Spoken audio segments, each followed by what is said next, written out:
Hola, ¿qué tal? Muy buenas tardes a todos. Encantado de saludarles. Bueno, ya tenemos por aquí a Perú, Alba y, Hola, ¿qué tal? y Andrés. Muy buenas tardes a todos. ¿Cómo Buenas estáis? tardes, ¿qué tal? Bueno, pues quiero en primer lugar daros la bienvenida y agradeceros que estéis una vez más aquí con nosotros. Siempre que desarrollamos este tipo de actividades, pues tenemos una gran cantidad de personas interesadas en este tipo de acciones. Así que, pues nada, agradeceros como siempre vuestro apoyo y saber pues que, bueno, en el día de hoy vamos a empezar también a desarrollar una nueva iniciativa que es presentar proyectos que han desarrollado alumnos dentro de las formaciones que vamos haciendo dentro de la escuela. En este caso, vamos a dar visibilidad a un proyecto desarrollado eh, por Andrés López, que es un proyecto que está desarrollado dentro del entorno del curso de Archviz, perdón, de Unreal para Archviz. Es un proyecto que se ha desarrollado durante el propio curso, que ahora van a explicar más en profundidad. Y esto nos va a ayudar no solamente a darle visibilidad al trabajo de Andrés, que es un trabajo maravilloso, sino que además de esta forma también podéis daros cuenta del trabajo que desarrollamos dentro del curso y cómo vosotros, en el caso de estar interesados en desarrollar una formación parecida a la que ha recibido Andrés, cómo podéis trasladarlo a un caso personal vuestro. No solamente, nuestra idea es eso, no solamente ver el proyecto de Andrés, que es un proyecto que vais a ver que es bastante interesante, visualmente ha quedado fabuloso, es precioso, sino también con el tiempo poder mostrar algún trabajo más de algún alumno de la escuela que explique cómo se ha hecho y de tal manera que nosotros también de esa forma podemos aportar a la comunidad pues procedimientos, también poder resolver dudas que pueda haber sobre este tipo de desarrollo de proyectos con cierto nivel y con cierta envergadura.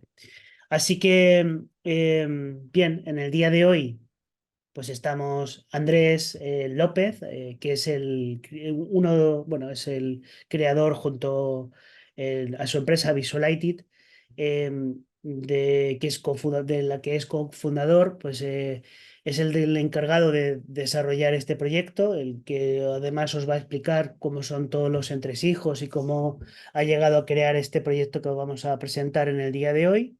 Y también en este día está Peru Meden y Alba del Castillo, que son los formadores del curso de Unreal para Archviz que desarrollamos dentro de la escuela y que, bueno, pues en este caso han sido los formadores y mentores de Andrés y que le han dado seguimiento en el proyecto.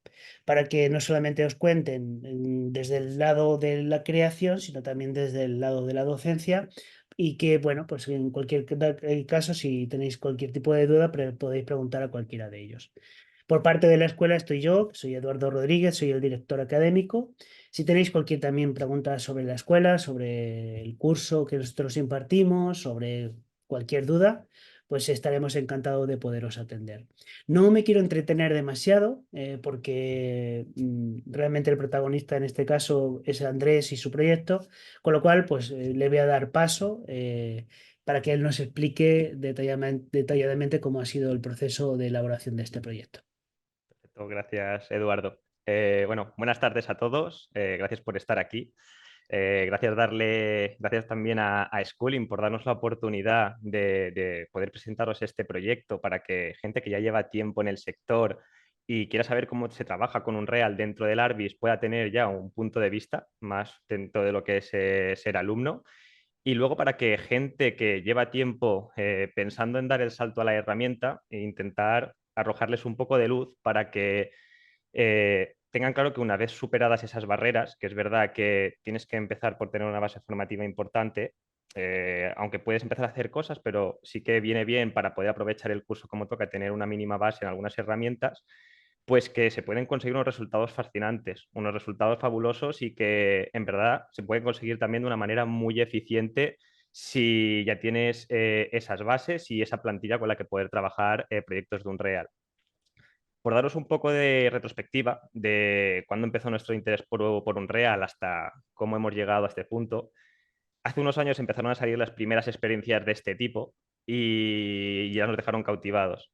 A partir de ahí empezamos a investigar por internet y a la par surgió el curso que hizo Schooling, el primer monográfico de Unreal, y nos lanzamos de cabeza, ni nos lo pensamos.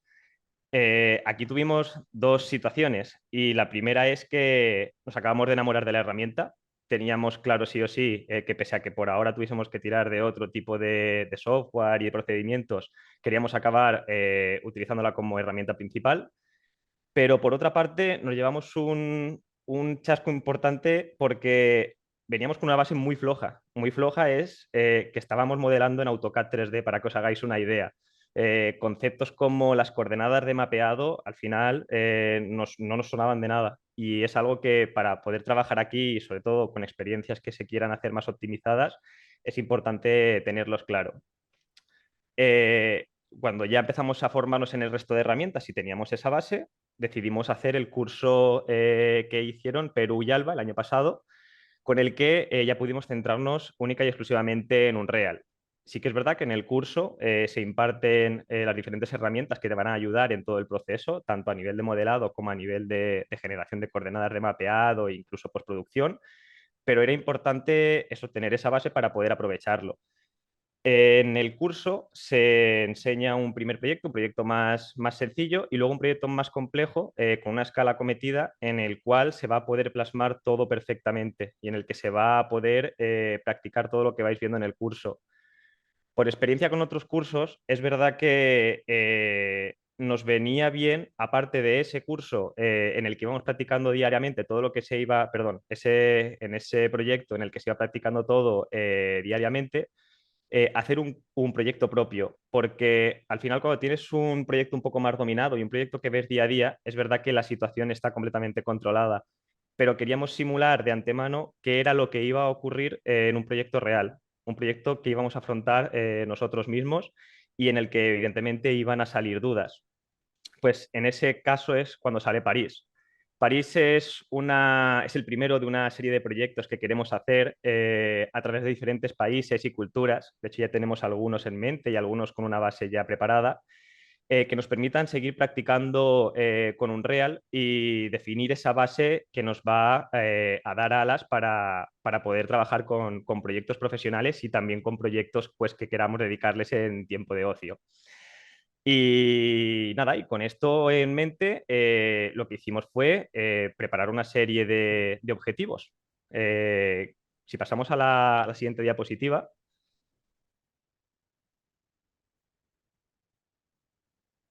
como os he dicho, ya teníamos en mente el proyecto que queríamos hacer, pero antes de seguir adelante necesitábamos sí o sí definirnos unos hitos que nos permitiesen hacer un seguimiento como toca del curso. Para ello, lo primero que queríamos hacer para nuestro proyecto era focalizar todo lo que es la interactividad para el real estate, porque en un real se puede hacer de todo, absolutamente de todo. Pero de nada me sirve que yo desarrolle un blueprint de un personaje montado a caballo para pasearme por un edificio cuando al final no es en el sector en el que trabajamos. Por lo que al final nos focalizamos sobre todo en blueprints que nos permitiesen abrir y cerrar puertas, apagar y encender luces,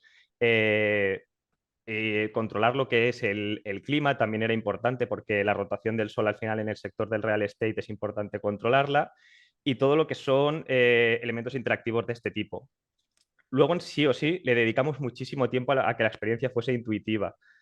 Esto también viene un poco heredado de nuestro gusto por los videojuegos y es verdad que en este caso lo que hay es que son proyectos que a lo mejor duran, no sé, 2, 5, incluso 10 años, en los que hay muchos campos. Hay un campo de arte, hay un campo que se dedica a la música, hay un campo que se dedica a que la experiencia sí sea funcional, pero de nada sirve que todos esos campos sean de 10 si el más fácil y el más sencillo, que es que la experiencia se pueda utilizar y que sea intuitiva, no está pulida lo suficiente, porque al final con eso lo que puedes conseguir es que pierdas un cliente y básicamente el cliente coja y cierre la experiencia, se frustre y no quiera contar más con este caso, con tus servicios o con la experiencia. también queríamos que fuese lo más inmersiva posible. Para eso, lo que hicimos fue intentar despejar todo lo que pudiéramos, la experiencia de elementos flotantes, botones, otra práctica muy habitual dentro del mundo del videojuego, pero que nosotros lo que queríamos hacer era que sí o sí se focalizasen en el espacio arquitectónico y en todo lo que sería el interiorismo y esa interactividad enfocada al real estate que os hemos mencionado. Luego hubo otro punto importante y ese que queríamos proponer varios modos, que son los que veis ahí en pantalla, y queríamos que se pudiese alternar fácilmente entre ellos. Es decir, si estábamos haciendo una vista con el modo Walk Mode, caminando con el ratón y el teclado por la experiencia, que de manera sencilla pudiesen volver al menú y iterar a otro modo de juego. Aquí es verdad que nos enfrentamos a un reto importante y es el de los condicionales, porque a lo mejor cosas que estaban hechas en el modo Wall Mode o cambios que se habían generado, no interesaba que apareciesen en el modo Photography, porque lo queríamos lo más limpio posible. Por eso tuvimos que ideárnoslas también para que algunas cosas se reiniciasen, pero que la experiencia se mantuviese completamente estable, sin que se reiniciase en sí en general. Y como punto final, con esto lo que hicimos fue generar un documento que sobre todo en estos proyectos nos permitiese seguir una especie de receta o pasos a seguir para que si sale un proyecto profesional no nos olvidemos de nada. Aunque ya tenemos una plantilla fuerte y esa plantilla es lo que nos permite que podamos hacer un proyecto de manera más eficiente, es verdad que es importante que, sobre todo en estos primeros proyectos, todos los miembros del equipo tengamos claro lo que hay que hacer. Y para eso diseñamos ese documento. Nada, vamos a pasar, si queréis, a lo que es el desarrollo del proyecto.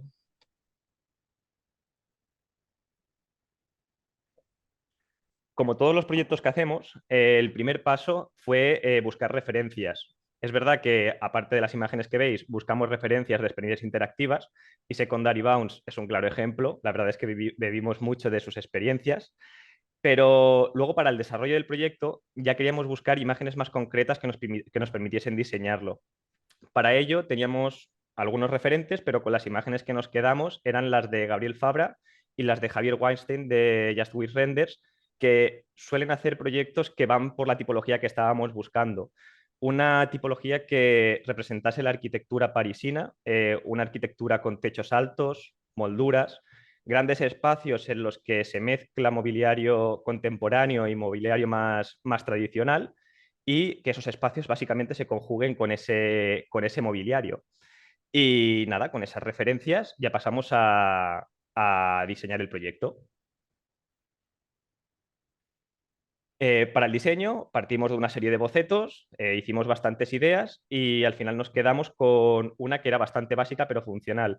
Una tipología cuadrada que dividíamos básicamente en tres franjas. Franja izquierda dedicada a zona de día, franja derecha a toda la zona de noche y una franja central que nos permitía articular ambas zonas y aparte proponer un patio interior en el que luego poder jugar con el Ultra Dynamic Sky y el Ultra Dynamic Weather para todo lo que son cambios de tiempo, porque sabíamos que íbamos a acabar tocando eso por el tráiler básicamente que vimos del curso y lo planteamos para que pudiésemos tener juego con eso.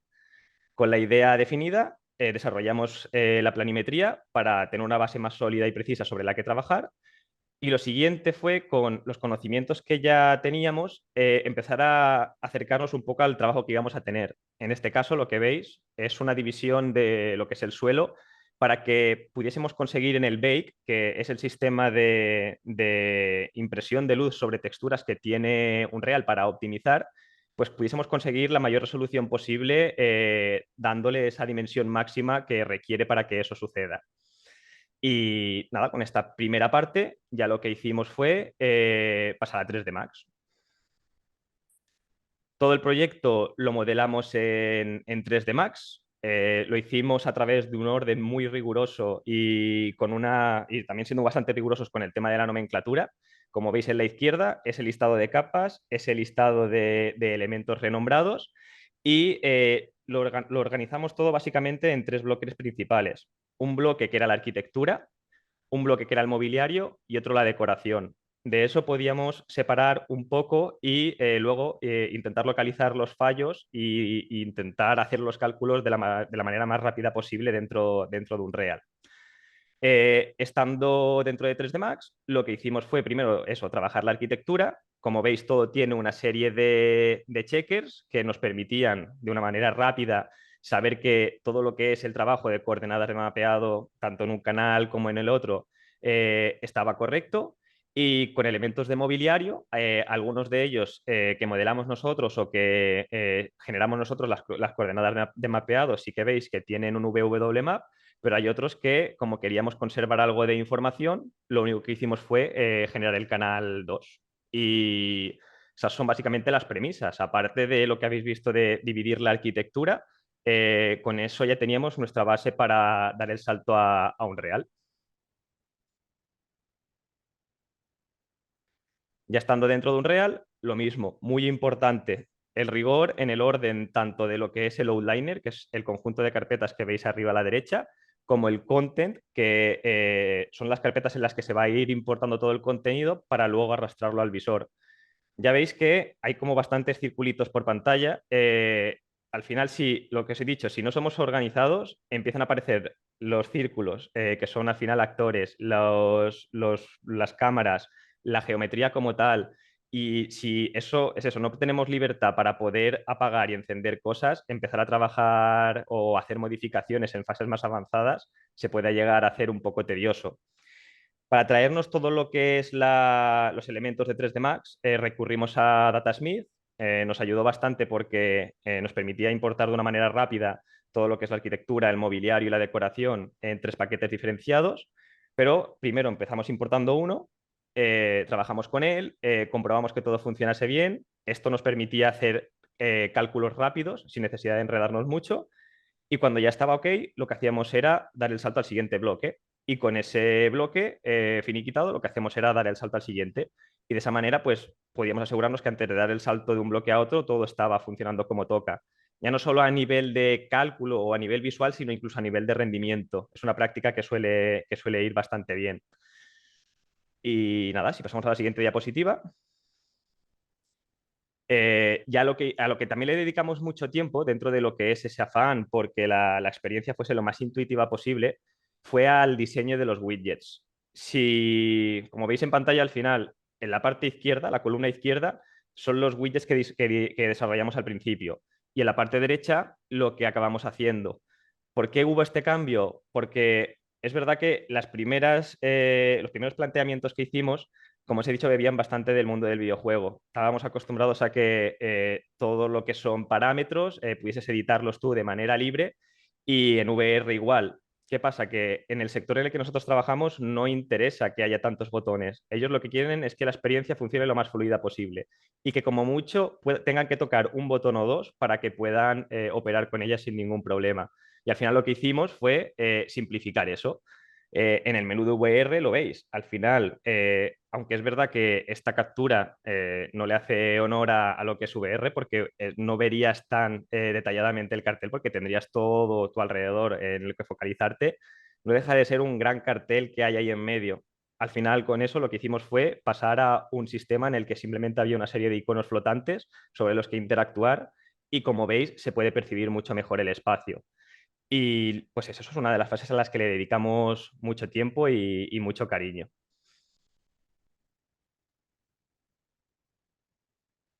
Para hacer esto, nos tuvimos que meter en el bloque que consideramos casi más importante y al que más horas hay que dedicarle si lo que se quiere es generar una experiencia interactiva. Es verdad que Unreal te permite generar resultados impresionantes de imagen fija y de vídeo, sobre todo con los estándares que hay hoy.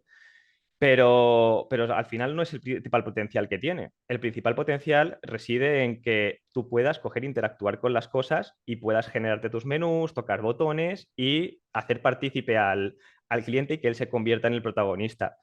Para eso, sí o sí, tenemos que pasar por el aro de los blueprints. Y es verdad que fue un bloque que al principio abrumaba bastante, sobre todo porque cuando creíamos que Perú ya nos había enseñado todo y ya creíamos que lo que era complicado lo teníamos ya por mano, luego venía con otro bloque más que decías, vale, ha estado bien, pero ya duele, ya duele.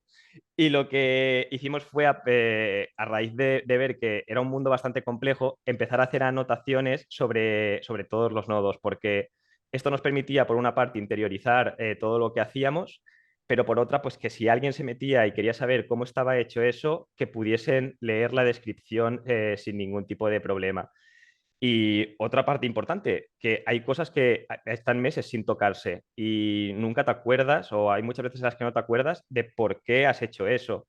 Si al final tienes un poco este camino, es más fácil luego que si tienes que modificar simplemente una línea de código o una línea de programación para implementar algo nuevo o porque el proyecto lo requiere, con estas descripciones el camino se facilita bastante. Y ya os digo, es verdad que es un bloque importante, es un bloque bastante frustrante, pero que una vez, como cualquier idioma, una vez has practicado lo suficiente y lo tienes por mano, es una sensación muy satisfactoria cuando después de una semana con algo que no te salía, por fin consigues que funcione la experiencia.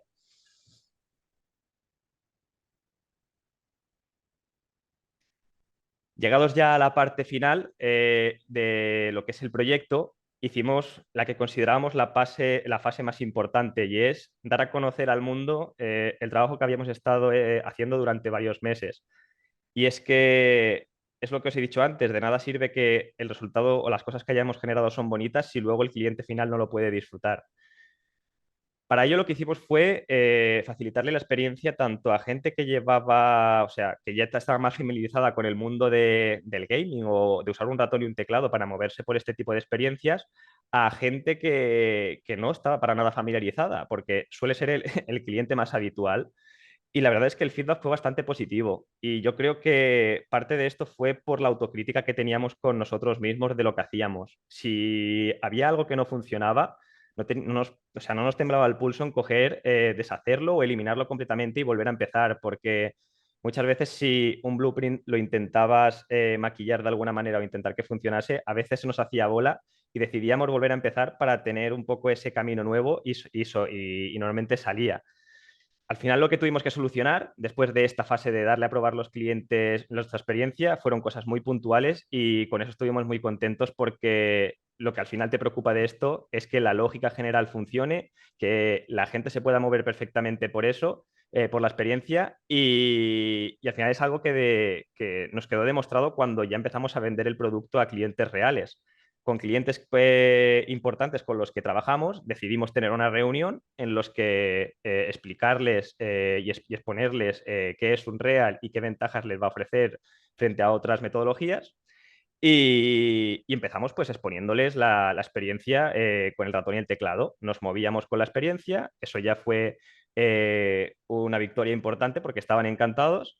Y luego vino el bloque importante que era el de VR, porque ahí sí que hay gente que tiene buenas experiencias, hay gente que tiene malas experiencias y hay gente que no lo quiere ni tocar. Y queríamos que eso de alguna manera calase porque ya quizá un poco a lo mejor por ser arquitecto, la sensación que te causan las gafas ya no es simplemente que puedas toquetear cosas o moverte por un espacio, sino que la percepción de la escala es completamente real. Pasas de ver una imagen fija en la que te puede transmitir una serie de sensaciones, una serie de información, pero que al no ser tan inmersiva como cuando te pones las gafas, esa percepción de la escala no es la misma. Y es algo que sí considerábamos importante que los clientes entendiesen y que supiesen valorar para poder usarlo en sus proyectos. Este es un poquito el desarrollo del proyecto. Si os parece bien, para que veáis todo lo que hemos visto en práctica y si luego también hay dudas, vamos a abrir la experiencia que la veáis en tiempo real, ¿vale? Voy a compartir pantalla.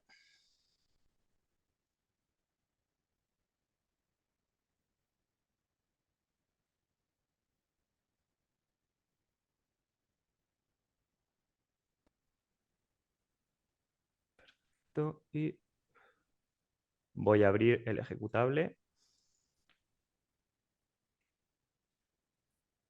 Lo primero que me tocará hacer es bajar un poco el volumen porque de primeras a lo mejor está alto para el webinar.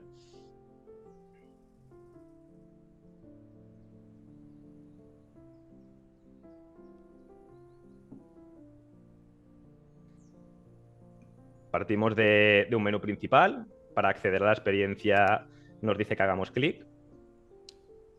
Y al hacer clic accedemos al menú que os he enseñado antes, o el menú en el que tenemos acceso. Bueno, lo que os he dicho, voy a bajar el volumen, que se me ha olvidado. Ahora mejor. Un menú principal en el que tenemos pues, esos 5 modos que desarrollamos, con los que nos podremos mover con completa libertad, y luego una serie de submenús por los que poder navegar, como la página de ajustes, que es la que acabáis de ver, la página de instrucciones por si, aparte del tutorial que vamos a ver ahora que desarrollamos para, en ese afán de buscar una experiencia lo más intuitiva posible, pues si necesitaban al recordatorio de para qué funcionaba, o sea, para qué servía una tecla en concreto o un botón, que vengan aquí y al hacer hover, básicamente puedan ir viendo para qué es cada cosa. Y con VR igual, si veníamos aquí, puedes hacer hover sobre las acciones y te va indicando qué es para qué sirve cada botón. Vamos a meternos dentro del Walk Mode para que veáis lo del tutorial, que es una de las cosas a las que le dedicamos bastante tiempo para descubrir cómo hacerlo. Le vamos a dar a que sí. Y nada, empezamos con una serie de pasos que nos van a guiar por lo que hay que hacer para recorrer la experiencia. Son pasos que van desbloqueando progresivamente acciones que se pueden hacer, porque nos interesaba que de primeras tuviesen cosas bloqueadas e ir guiándolos en ese proceso. Si movemos el ratón, nos da el salto a la siguiente acción, nos dice que con unas teclas determinadas nos podemos desplazar por la experiencia, que con el botón izquierdo del ratón podemos interactuar con aquellos elementos que al poner el punto blanco que veis en pantalla cambia un icono, en este caso el mobiliario, las mismas llaves de la luz, o incluso en este caso podemos abrir alguna puerta. Si atendemos al mensaje que nos pone, con clic derecho podemos ver en detalle elementos. Con la letra M podemos abrir un plano que nos va a permitir ubicarnos en el proyecto, algo que suele ser bastante útil en proyectos grandes, porque como veis, se actualiza la posición en la que estamos en tiempo real y hacia dónde miramos. Y luego una de las partes que están muy bien, que es el menú de opciones, que básicamente te permite actuar quizá de manera más global dentro del proyecto, pues cambiando suelos, cambiando incluso las paredes o pudiendo desplazarte alrededor de toda la experiencia de una manera bastante sencilla a través de una serie de botones. Una vez finalizamos el tutorial, lo que te aparece es un mensaje diciendo que puedes presionar la tecla ESC para volver al menú principal y seleccionar otro modo o bien volver al que ya estabas. Como veis aquí, ahora tenemos una serie de cambios. Tenemos un cambio en el suelo y un cambio en la pared, pero como os he dicho, no nos interesaba que estos cambios apareciesen reflejados en otros modos. Si pasamos al modo de fotografía, veis que automáticamente las paredes y el suelo han vuelto al estado original, para que en este modo en concreto pudiesen hacer las fotografías con la base que nosotros teníamos planteada. Si, por ejemplo, hacemos caso a las indicaciones que nos aparecen, con las teclas que indica podemos movernos y luego con la tecla O abrimos el menú de opciones. Un menú de opciones que podemos desplazar, podemos hacer zoom. Cuando vemos las cosas desenfocadas tenemos un botón en el que poder enfocar, modificar la exposición. Incluso yendo a las otras opciones podemos modificar el aspect ratio de la imagen, por si queremos una imagen más vertical, una que sea más acorde al formato DIN, una más cinemática. Y lo importante de esto es que, aparte de poder jugar dentro de la experiencia, tú puedes darle a este botón, sacas una imagen y si yo ahora me voy a la carpeta del proyecto, nos aparece aquí la imagen. Esto al final le da muchísima libertad para que el cliente en lugar de tener que estar pidiéndonos a nosotros, por favor, sácanos ahora la imagen un poco más hacia la izquierda, queremos una vista un poco más en detalle. Es verdad que no hay problema porque se puede sacar, porque en Unreal se hace de manera bastante rápida y sencilla, pero es algo que ellos pueden tener por mano, pues si en un momento dado lo necesitan para allá, que puedan operar directamente ellos con este modo.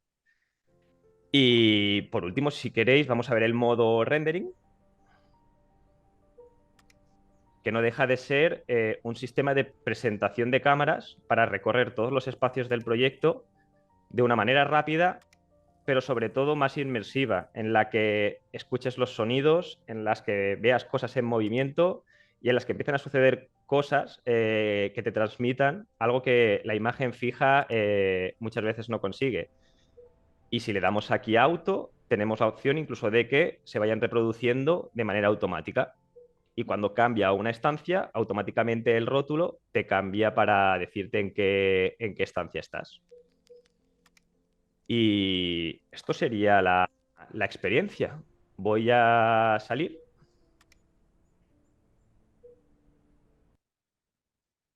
Voy a dejar de compartir y vamos a ver las conclusiones un poco de todo lo que os he dicho para que, pues, como guía, si queréis hacer el curso o si simplemente queréis empezar en el sector de Unreal.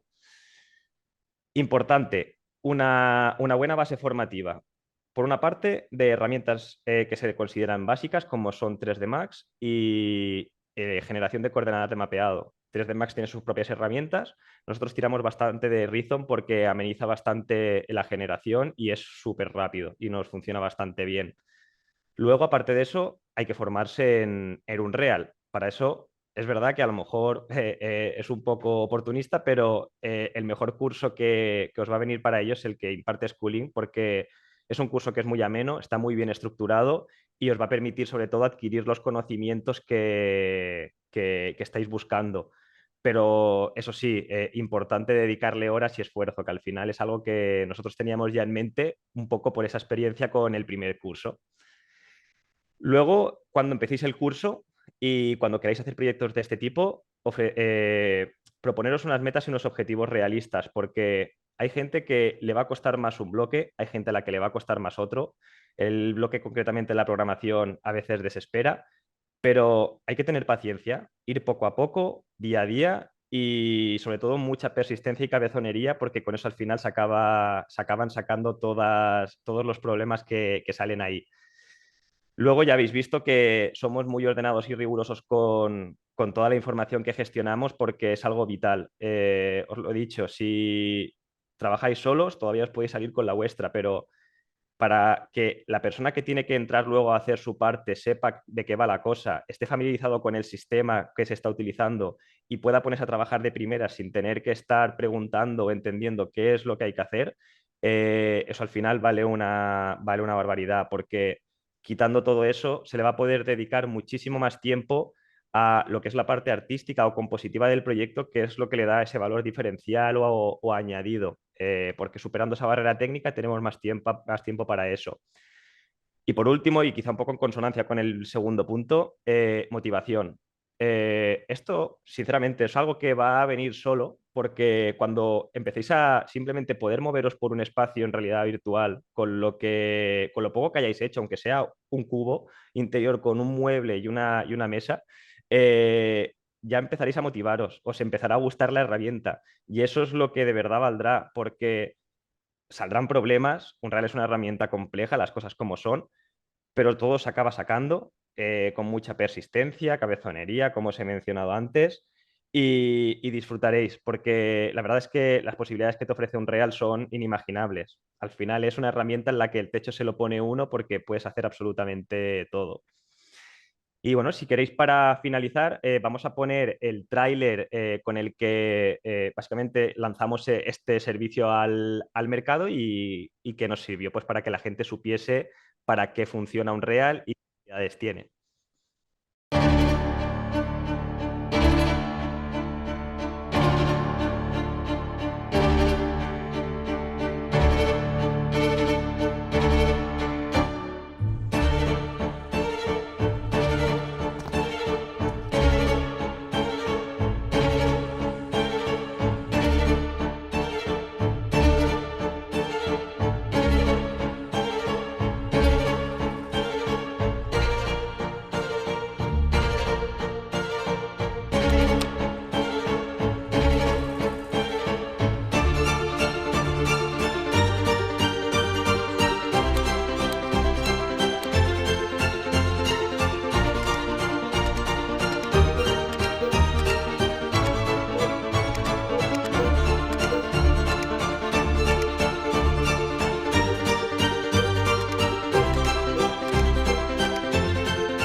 Y nada, este es el resultado de tanto trabajo. Espero que os haya gustado la presentación, que os haya al menos entretenido, aportado algo, ya sea para daros el ánimo a que deis el salto a la herramienta o simplemente a nivel de ver cómo trabaja otro profesional. Y ya estaría. Le voy a dar el paso a Perú y a Alba. Gracias, Andrés. Y enhorabuena, ya sabes que estamos súper orgullosos Gracias. de tu trabajo y de tu persistencia. Y ahí se ve el resultado, ¿no? Bueno, nada, ya simplemente como cierre, comentar un poco por encima sobre el curso, ¿no? Y, aunque, bueno, aunque tenéis esta información en la web, pero por contaros de primera mano, así brevemente. El curso lo hemos diseñado nosotros desde siempre y en cada edición, digamos, vamos haciendo pequeños ajustes y mejoras. Y básicamente los objetivos principales del curso tenemos dos grandes bloques. Unos que son los objetivos técnicos, de todos los conocimientos técnicos, como en cualquier otro curso, modelado, iluminación, materiales, blueprint, output y paisaje. Pero también nos parecía muy interesante cuando diseñamos el curso meter objetivos que estuvieran más vinculados a la labor profesional, ¿no? Porque al final la mayoría de nosotros somos profesionales del sector, ¿no? Y casi el 99% de vosotros querréis dedicaros a esto, ¿no? Como es el caso de Andrés. Entonces nos parecía clave en cada parte del curso, que ahora veremos un poco más adelante, meter o digamos que fueran vinculados a uno de los objetivos, de estos 5 objetivos, ¿no? Tener, por ejemplo, una visión panorámica de todo, un paisaje global y conocer pues, todos los formatos que existen, aunque nos centramos en algunos, pero es muy importante para saber luego a nivel de asesoramiento, ¿no? Por ejemplo, para los clientes. Es muy importante, de hecho ya lo estaba mencionando Andrés, la experiencia de usuario, muy importante, da igual que tú tengas un muy buen proyecto, que sea muy bonito, muy, no sé, muy optimizado, si al final la experiencia de usuario el cliente no sabe utilizar y manejarse por la experiencia, no vale para nada. Y en esto sí que pues, vamos haciendo hincapié, ¿no? A lo largo del segundo módulo. También hablamos de estrategia porque no es lo mismo afrontar un proyecto pequeñito que proyectos de gran envergadura y los flujos de trabajo cambian, ¿no? Y el orden y todo cambia. Entonces, este es un punto también que abordamos en el módulo 3. Y, como no, la narrativa, ¿no? Que es un legado que nos ha dejado Gabriel y es muy importante siempre y cuando podamos meterla, siempre decimos que no es obligatorio, pero que aporta eh, gran valor y un valor diferencial a los proyectos porque es un punto de contacto, ¿no? Con la emoción del usuario y también aquí hablamos de esto y el mundo también de las animaciones. Si pasamos la página. Edu, ¿puedes pasar la página? Gracias. Todo esto que hablamos, ¿no? De los objetivos se estructura en base a dos grandes bloques en el curso, ¿no? Tenemos un primer bloque donde desarrollamos proyectos en VR, que son proyectos que tienen que estar más optimizados por el dispositivo en el que se ejecutan, ¿no? Y luego el bloque 2, que es, digamos, todo el resto de los proyectos, que es proyectos para ordenador, básicamente, ¿no? Para PC. Los bloques se estructuran siempre de la misma manera. Veis que hay a lo largo del curso 5 módulos, aunque el módulo 5 realmente es ese proyecto final, que es opcional, pero que nosotros lo recomendamos siempre encarecidamente, como dice Andrés. Hacer un proyecto personal es al final el culmen, ¿no? El que ya te enfrenta a poner en práctica pues, todos los conocimientos, ¿no? Del curso. Y cada uno de los módulos va asociado a uno de estos objetivos que os comentaba, ¿no? Objetivos profesionales. Y muy importante también que después de cada módulo siempre hacemos una pequeña práctica y dedicamos días, dependiendo del módulo, más días o menos, a hacer una práctica y que la hacemos en clase y la hacemos con vosotros paso a paso para que, como sabemos que muchos de vosotros trabajáis y tenéis que compaginar el curso con horas de trabajo, para que aquellos que tenéis menos tiempo de práctica en casa por vuestra cuenta, que podáis practicar con nosotros en clase y resolviendo las dudas que os vayan surgiendo. Y esto al final de cada módulo siempre hacemos una pequeña práctica, ¿no? ¿Vale? Sí, sí, pasamos a la siguiente. Y luego la metodología del curso se estructura en estos puntos, ¿no? Tenemos por un lado unas clases pregrabadas que están subidas a una plataforma donde siempre recomendamos ver el vídeo correspondiente a la clase que vamos a dar después, es decir, que esas clases pregrabadas las deberíais ver antes de la clase en directo porque ya damos algunas pinceladas y se hablan de conceptos y de incluso de propios botones, ¿no? De Unreal. Y es como una breve introducción de lo que luego se va a dar en la clase en directo. Luego las clases en directo en sí, que son las clases que damos online.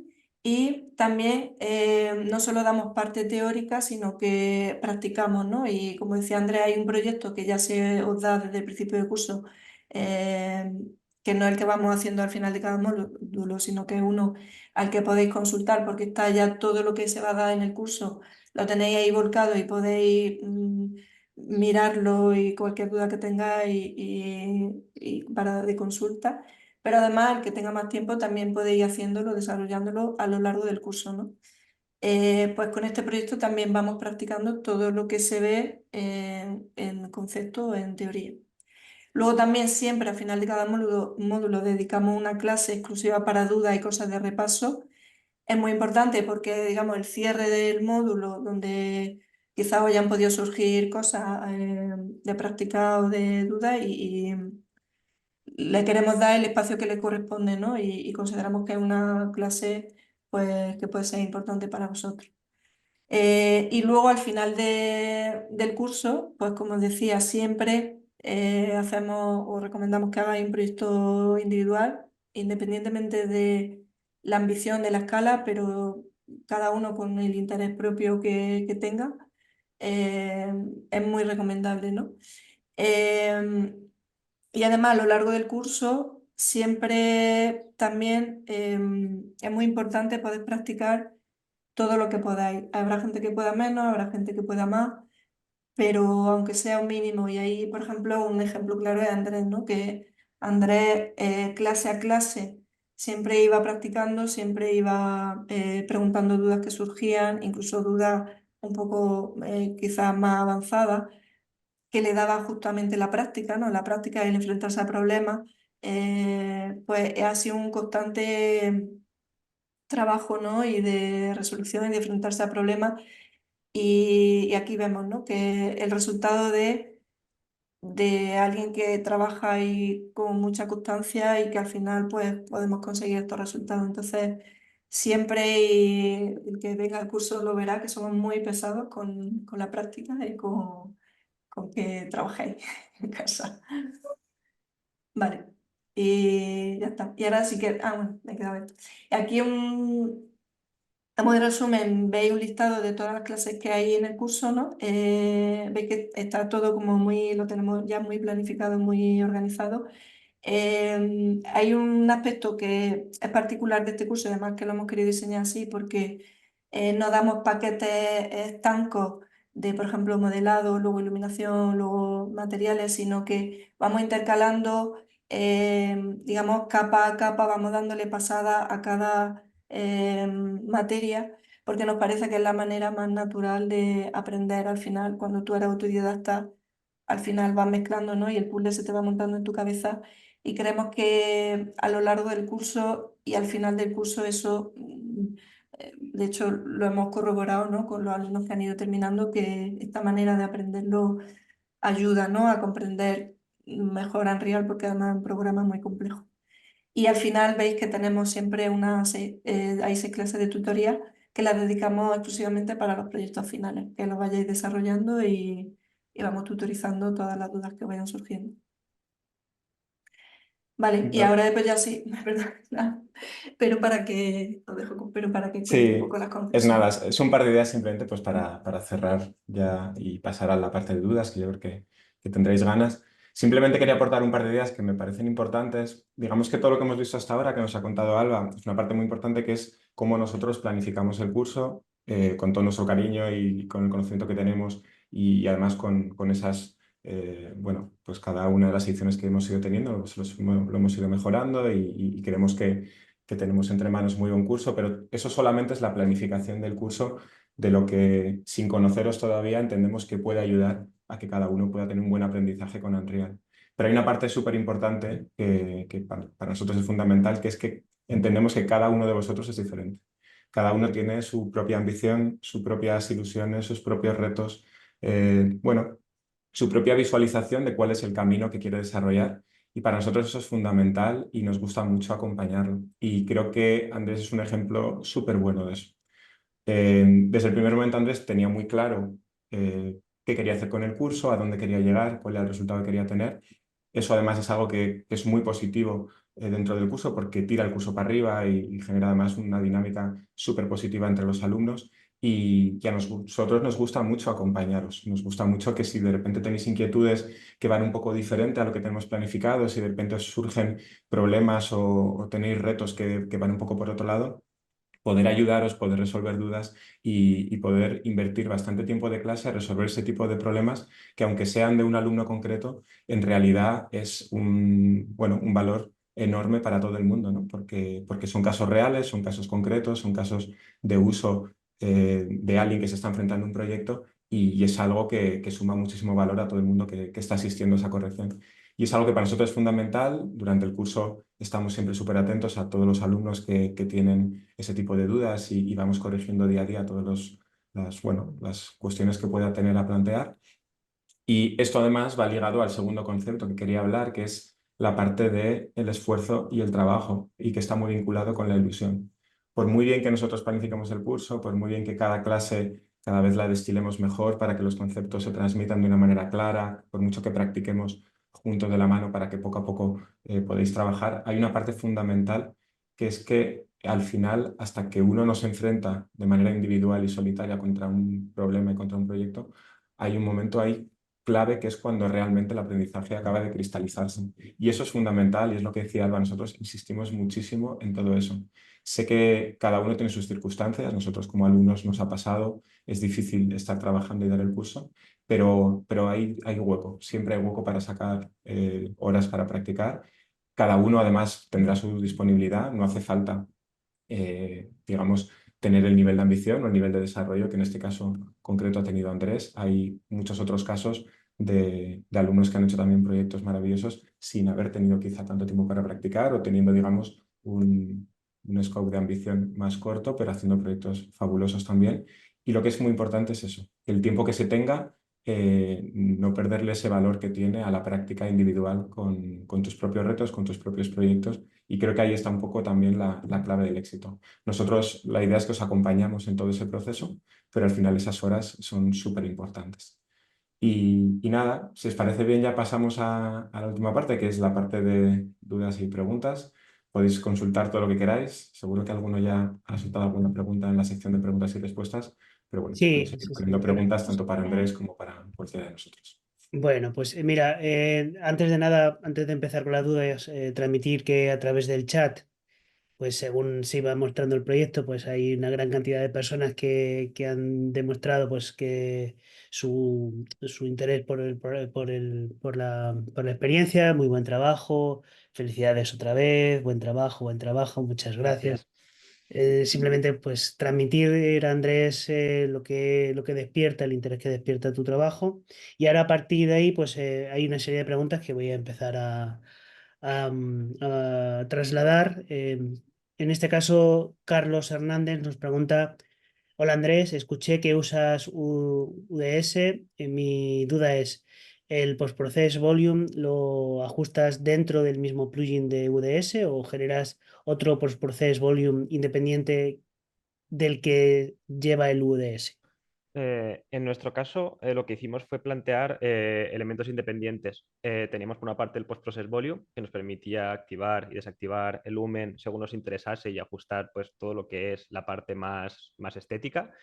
Y luego en el UDS a lo mejor configurábamos cosas puntuales como el cambio de exposición que se generaba entre interior y exterior y algún parámetro más, pero sí que hacíamos esa diferenciación. Ujú. Vale, Gustavo López pregunta, ¿podemos usar cualquier tipo de gafas? Mm, ¿Queréis que responda yo o respondéis vosotros? Yo lo entendía como una pregunta ante tu proyecto, pero igual me he Vale. equivocado. No sé si se refería al curso en general. A ver, si es referente al proyecto, están ahora mismo programadas en principio para que funcionen mejor con las MetaQuest. Yo no, la verdad es que no he probado si se pueden usar otras gafas con este tipo de experiencias. El tema es que todo lo que es el testeo y las pruebas las hemos hecho con las MetaQuest 2 y luego ya dimos el salto al final para las MetaQuest 3, pero todo se puede reproducir perfectamente en las MetaQuest 2. Ujú. Vale, yo puedo responder en caso de que se refiriese al curso. A día de hoy hay un estándar que se está aplicando cada vez a más número de gafas, que es el OpenXR. La gran mayoría de las gafas importantes que se ven en el mercado, sobre todo las más nuevas, están ya todas dentro de ese estándar OpenXR. Y además, en principio, salvo en algún caso concreto que puede no funcionar del todo bien, pero en general, cuando utilizamos ese estándar, normalmente detecta directamente la gafa e incluso el mando te pone el mando concreto de esa gafa. Entonces, tanto si son las HTC, como si son las Valve, como si son las HP Reverb, como si son cualquiera de las MetaQuest 2 y 3, porque las 1 ya se están quedando un poco más obsoletas, en principio funciona sin problema con el flujo de trabajo que utilizamos. Vale. Miguel Ángel Morales pregunta, hace varias preguntas. La primera sería, es una pregunta larga, varias preguntas largas. Me surge una pregunta relacionada con la aplicación profesional de Unreal Engine. Como veo en la presentación, para un profesional que viene de Max y V-Ray, hay una parte inicial que se mantiene parecida en el workflow. Una vez consigues dominar la fase de exportación y llevar el modelo a Unreal Engine funcionando, e iluminas y ajustas materiales. Viene una fase de programación, exportación, que parece tan laboriosa y consume tanto tiempo como la primera. La pregunta entonces es, a nivel tiempos barra recursos y facturación, los honorarios de un trabajo de este tipo ascienden mucho con relación a un proyecto estándar de infoarquitectura con imagen fija, ¿verdad? ¿No es difícil encontrar al cliente que esté dispuesto a ese incremento de presupuesto a cambio de ese plus de experiencia que recibe? El tema es lo que quieres darle al cliente. O sea, hay clientes que van a querer de todo. Hay clientes que van a querer una experiencia interactiva. Luego va a haber clientes que dentro de esa experiencia interactiva van a querer a lo mejor solo Wall Mode, van a querer solo a lo mejor VR. Y el precio va variando en torno a eso. Es verdad que los que llevéis tiempo ya en esto, al final este tipo de proyectos pueden llevar 2 o 3 veces más tiempo, porque es así, sobre todo si te metes en la parte de programación. Pero yo creo que hay clientes para todo. Hay clientes a los que les vas a poder facilitar esa experiencia interactiva y es verdad que son clientes quizá un poco más particulares y han de estar dispuestos a pagarlo. Pero luego hay otros clientes que simplemente lo que van a querer es una serie de imágenes y un vídeo y Unreal para eso es una herramienta perfecta. O sea, yo creo que depende mucho del tipo del cliente y lo que te esté solicitando. ¿Mm? Y además, por ampliar un poco lo que comentabas, precisamente has hablado antes de que uno de vuestros objetivos era crear una buena plantilla, me parece una parte muy importante, y creo que eso precisamente ayuda a poder ser súper rápidos, porque una buena plantilla significa que todos los quebraderos de cabeza a los que se ha enfrentado Andrés durante el curso, todas y cada una de las horas, que son muchísimas que están detrás de esos blueprints, las ha invertido una vez. Es decir, ya no tiene que volver a invertirlas. Todo ese proceso de debugging, de testeos, ya lo ha hecho una vez. Entonces, mañana cuando se enfrenta a otro proyecto, toda esa parte de programación no es necesaria, se la salta. Y luego, aparte, nosotros nos ahorramos la parte de renderizado. En toda la parte de renderizado, si es experiencia interactiva no es necesaria y si es renderizado en Unreal es muy rápida. Entonces, yo creo que a día de hoy, si tienes un buen flujo de trabajo, eres ordenado y tienes una buena plantilla, puedes llegar a ser muy rápido. Y desde luego, creo que a nivel de costes puede entrar perfectamente. Creo que es más una cuestión de que el sector poco a poco vaya madurando y preparándose. Claramente fuera de España el sector está maduro y se demanda muchísimo interactivo en otros lugares. Y mi sensación es que en España está ya en ese proceso de cada vez demandarse más. Y mi sensación es que va a ir a más y que va a haber un tren que se dispare. Esto ya es una sensación personal, pero es lo que me parece. Vale. Pregunta también Miguel Ángel. Y otra duda que me surge, ¿qué equipo necesita tener el cliente para mover con fluidez un ejecutable como el que hemos visto de París, tengo la sensación de que es habitual que los clientes tengan equipos de ofimática con procesadores y tarjetas gráficas de gama baja y entonces quizás no pueden exprimir la experiencia. ¿Esto consideráis que realmente es una limitación? A ver, nosotros, para que os hagáis una idea, todo el proyecto y todo lo que habéis visto está ejecutado en una NVIDIA 3060. O sea, es una gráfica quizá de las más bajas que hay, sobre todo ahora que está la serie 4000 y dentro de poco saldrá la serie 5000. Por lo que tampoco hace falta tanto recurso como uno cree para poder ejecutar las experiencias. Con los clientes, hombre, con los clientes que nosotros ya tenemos proyectos que vamos a ejecutar, sí o sí les recomendamos que hagan una pequeña inversión en al menos una buena tarjeta gráfica. Con otros componentes también, porque no hay que generar el cuello de botella, pero es importante que un mínimo en tarjeta gráfica tengan.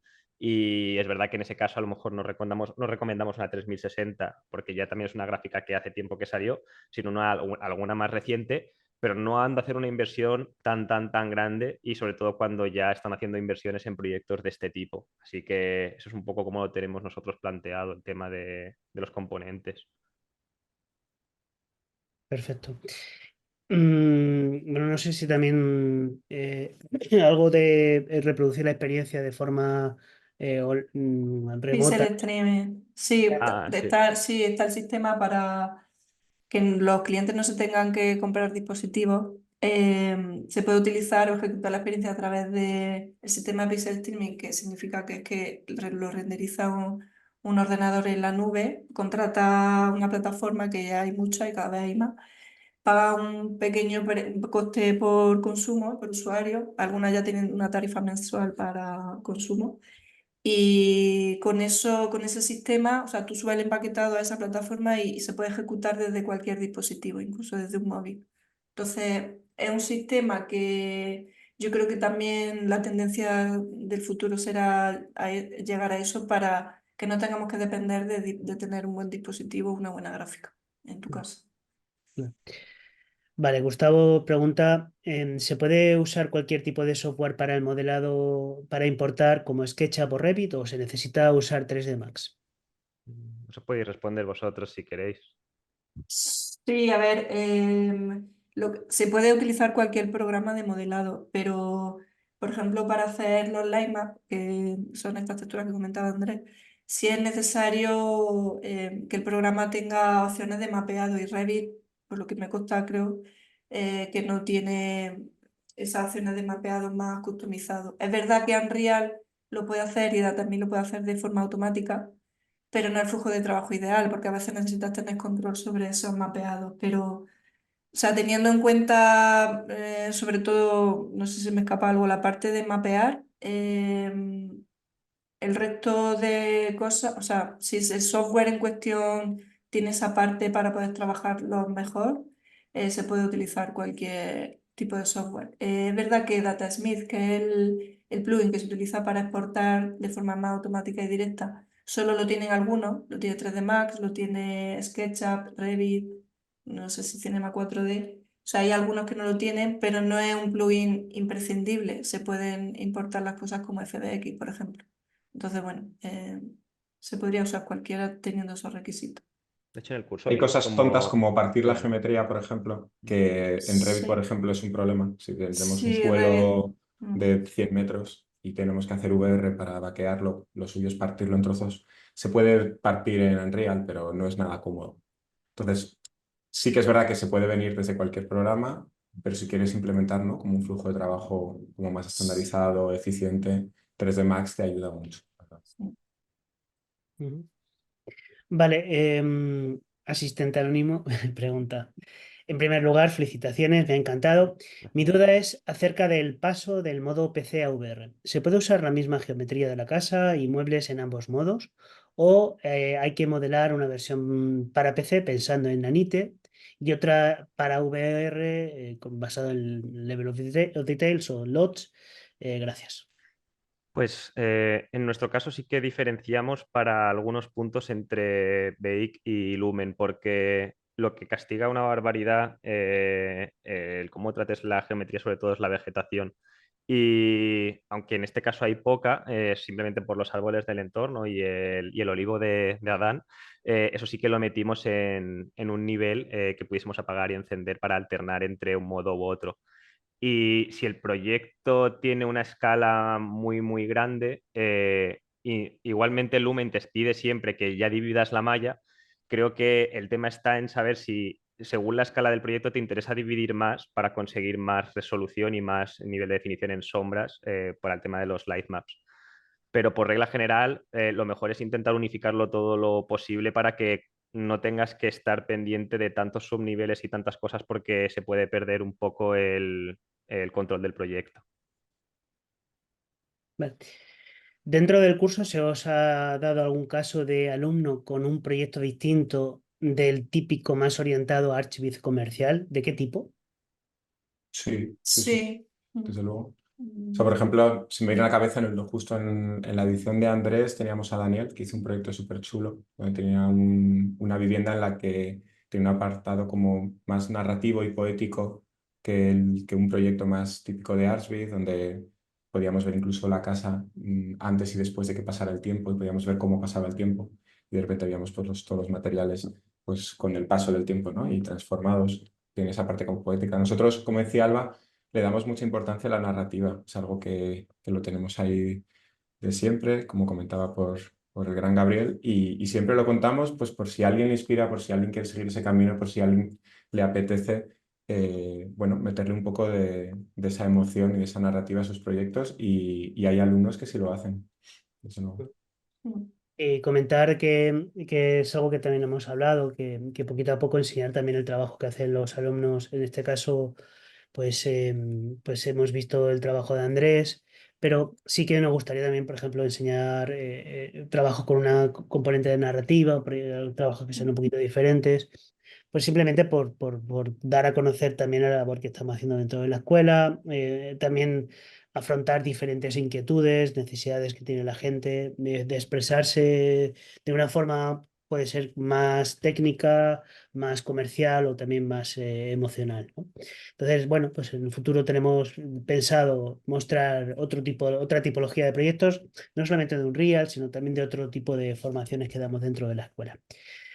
Pregunta Albert, he tocado Unreal y la parte de Blueprint es la que veo un mundo. ¿Es realmente tan complejo? En el curso, ¿en qué ocasiones se utilizan y para qué exactamente? ¿Queréis que dé mi vista primero Sí, como alumno? Claro, dale, dale. sí, Mi punto de por vista supuesto. es que está bien que tengáis a alguien que os diga para qué sirve cada cosa. Porque como empecéis a buscar por internet, entonces sí que es para tirarse por el balcón porque se puede hacer bastante cuesta arriba. Ahora, una vez te dicen las 4 teclas más importantes y empiezas a entender un poco este nuevo idioma, también se facilita mucho el trabajo de indagar por internet y dar con soluciones a cosas que hasta hace poco no podías solucionar. Así que también la otra parte que tener en cuenta es un poco qué es lo que quieres hacer. Para cosas quizá más directas y sencillas, en verdad no es tan complejo. Simplemente hay que saber funcionar y resolver el puzzle. Y ya está, no creo que tampoco sea un mundo excesivamente complicado. Ujú. Vale, yo lo que te diría es, mira, yo dentro del curso, la parte de Blueprints que la doy yo, diferencio como tres patas fundamentales. Y hay una que es, la primera, que es tener una base mínima de blueprints, ¿vale? Y es la que yo se lo recomiendo a cualquier alumno. Yo siempre digo en clase que al final cada alumno sabe si es de esas personas que quiere ser experto en blueprints o no, ¿vale? Porque lo normal es que en el futuro los equipos de Unreal sean de muchas personas y que la gente se pueda especializar. Y en cualquier equipo siempre hay alguien que le gusta más los blueprints, está más experimentado y especializado en eso y gente que menos. Pero aún así, yo creo que todo el mundo debe tener una mínima base para poder sacar un proyecto sencillo en VR, un proyecto sencillo en primera persona, poder cambiar colores, materiales, mover el sol, las cosas básicas. Esa base es sencilla. Con un poco de práctica, siguiendo las clases, se puede hacer. Luego hay otra parte que me parece súper importante, que es entender la lógica de los blueprints, entender cosas más conceptuales como cómo se pueden comunicar los blueprints, qué estrategias tenemos para cuando esa comunicación se complica, qué tipos de blueprints podemos hacer, estrategias para sistemas de blueprints en según qué casos, cuestiones que no son tan concretas, sino que son más conceptuales, pero que nos pueden ayudar a que si mañana tenemos un reto propio, pues sabiendo esos conceptos podamos descubrir nuestro propio camino y con lógica, ¿no?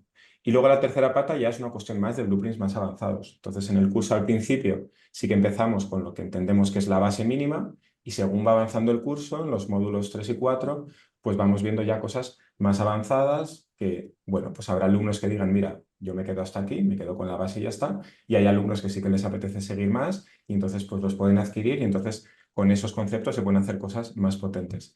Si unes las tres patas, ¿vale? Si tienes los conceptos básicos, la base, tienes los conceptos más potentes y además has entendido la lógica y la estructura de cómo es el sistema de blueprints, pues entonces ya puedes eso, empezar a crear tus propios blueprints o, como dice Andrés, poder mirar referencias en Internet, entenderlas y saber adaptarlas, porque tutoriales hay muchísimos, pero como empezamos a hacer un proyecto a base de tutoriales, nos sale un Frankenstein horrible y el proceso de debugging os aseguro que va a ser un infierno. Entonces, cualquier cosa que veáis en Internet, hay que entenderla, hay que entender el sistema que tenemos implementado en nuestro proyecto para, viendo ese tutorial, coger 4 ideas que a lo mejor no conocías y te vienen guay, pero adaptarlas al sistema que tienes, ¿no? Entonces, para eso, tener una base y un conocimiento de base, de concepto y de cómo se estructuran los blueprints es súper importante.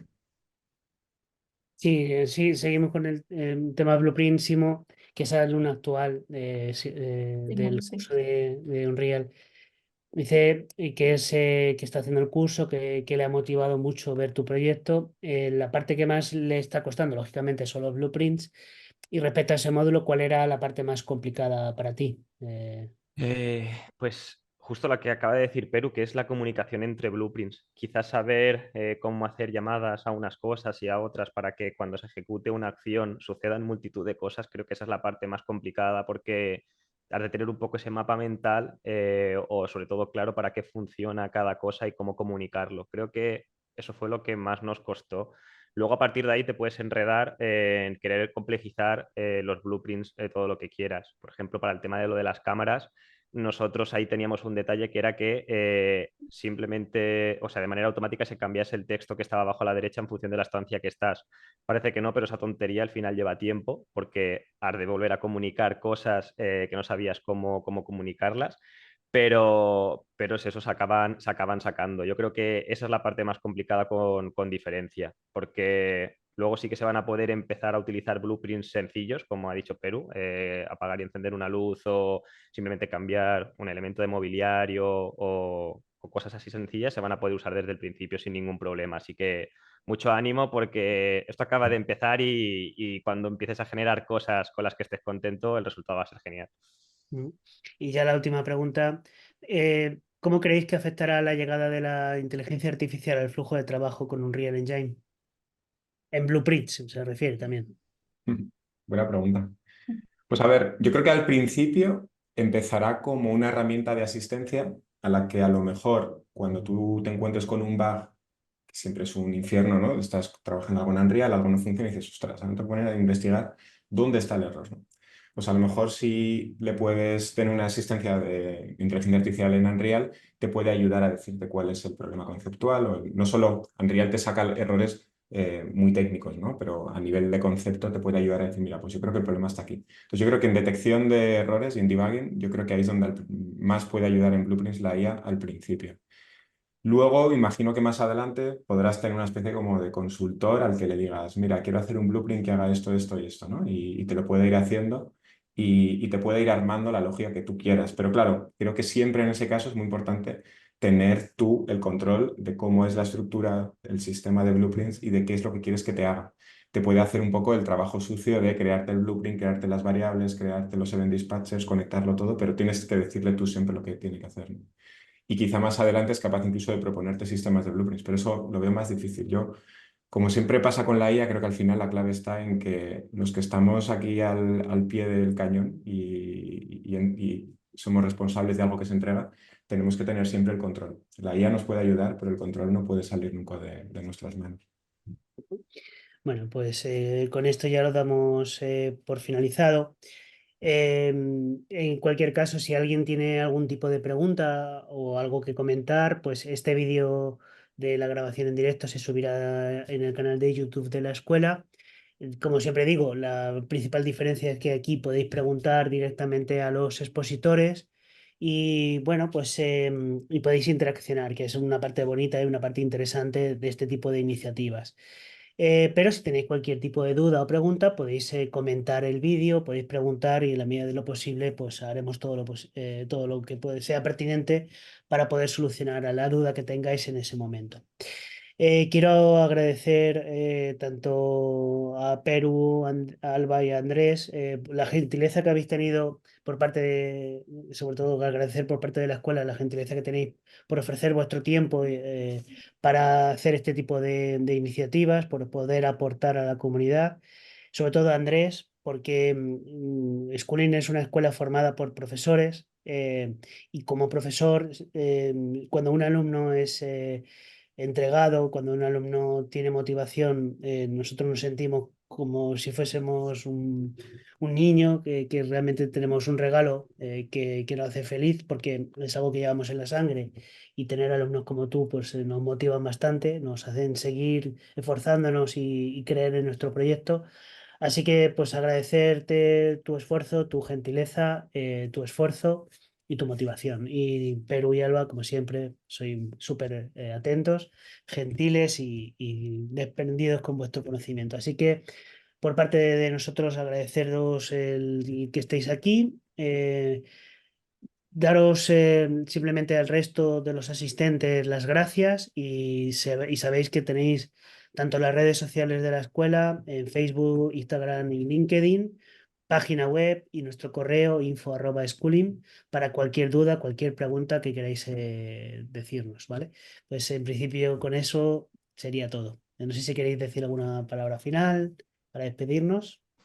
Bueno, por mi Nada, parte, bueno, habla Perú. dale, dale Andrés, dale tú. Nada, simplemente darle las gracias a todos otra vez por estar aquí y de nuevo a Schooling porque, como bien has dicho, yo creo que es interesante que se vea también el foco de los alumnos, incluso para gente que ya está haciendo el curso que les sirva quizá para orientación y para que tengan la tranquilidad de que Perú y Alba van a estar ahí para contestaros todo lo que necesitéis, trabajando mucho y teniendo dudas, porque si no, poco vais a poder preguntar, pero podréis solucionarlo todo y llegar a materializar el proyecto que estáis soñando. Así que mucho ánimo y a por todas. Muy bien. Nada, yo quería agradecer también, Edu, las palabras y a ti, Andrés, el tiempo. Y bueno, ya te lo dijimos por email cuando terminaste el curso, pero bueno, que sepas que eres de esos alumnos que dan ganas de seguir dando clase y que bueno, día a día motiva mucho, ¿no? Y hacen que las clases sean mucho más ilusionantes y motiva mucho, la verdad. Pues Gracias. Es muchas un gracias. reto. Perdona, Alba, que te he Nada, cortado. no, digo que las clases han sido algunas un reto también. Bueno, Sí, sí, desde pues luego. muchas gracias por Y sí, gracias a todos. muchas Gracias, gracias a chicos. todos. Gracias. Nos vemos por estos días. Cuidaros. Chao, Venga, chao. Adiós. adiós. Chao.